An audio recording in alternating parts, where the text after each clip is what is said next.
خواتین و حضرات السلام علیکم۔ خواتین و حضرات 31 اگست 1965 سے 3 ستمبر 1965 تک کا جائزہ لینے کے بعد ہم اس نتیجے پر پہنچ چکے ہیں کہ جنگ شروع ہونے سے پہلے ہی ہندوستان ایئر فورس جو کہ تعداد میں پاک فضائیہ سے کہیں بڑی تھی، اس کا مقابلہ کرنے کے لیے پاک فضائیہ کے پاس بہتر تربیت اور جذبہ واحد ہتھیار تھا۔ کمانڈر ان چیف نور خان کو نہ صرف ان کی ذہانت کے لیے بلکہ تیز فیصلہ سازی اور شاندار انتظامی صلاحیتوں کی وجہ سے انتہائی احترام سے دیکھا جاتا تھا۔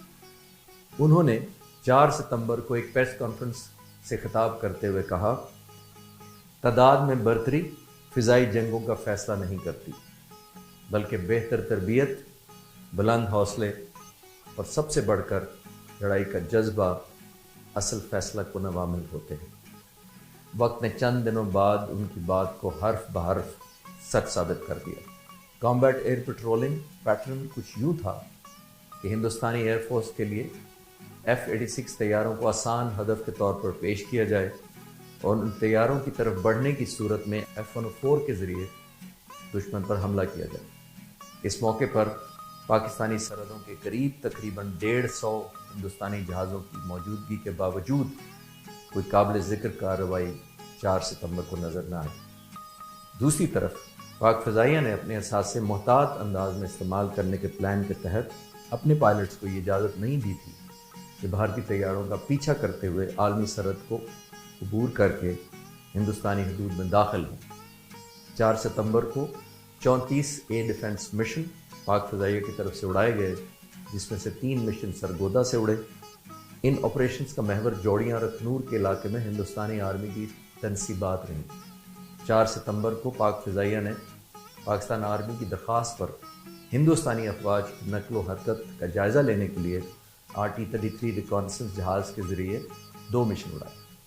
4 ستمبر کو پہلی مرتبہ بھارتی ایئر فورس کے MiG-21 ایکشن میں نظر آئے، جن کو ان کی تیز رفتاری کی وجہ سے سکیسر ریڈار نے شناخت کیا، لیکن ان طیاروں کا پاک فضائیہ کے طیاروں سے سامنا نہیں ہوا کیونکہ وہ ہندوستان کے اندر ہی پرواز کر رہے تھے۔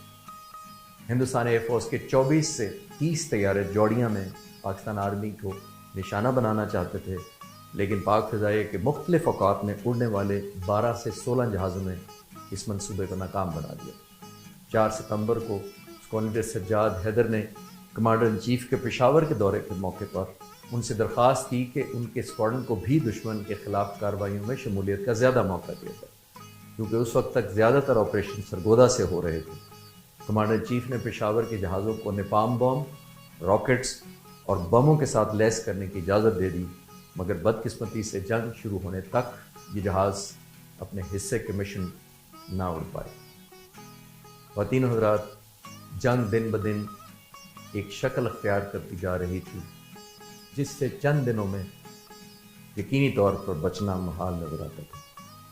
خواتین و حضرات، 4 ستمبر 1965 تک ہندوستانی افواج کی نقل و حرکت اور پاکستان کے بارڈر کے قریب بڑی تعداد میں موجودگی اس چیز کا پیش خیمہ تھی کہ جنگ اب چند دنوں کی بات ہے۔ اگلی قسط میں ہم دیکھیں گے کہ جنگ کس طرح انفولڈ ہوا چاہتی ہے۔ پاکستان ایئر فورس زندہ باد، پاکستان۔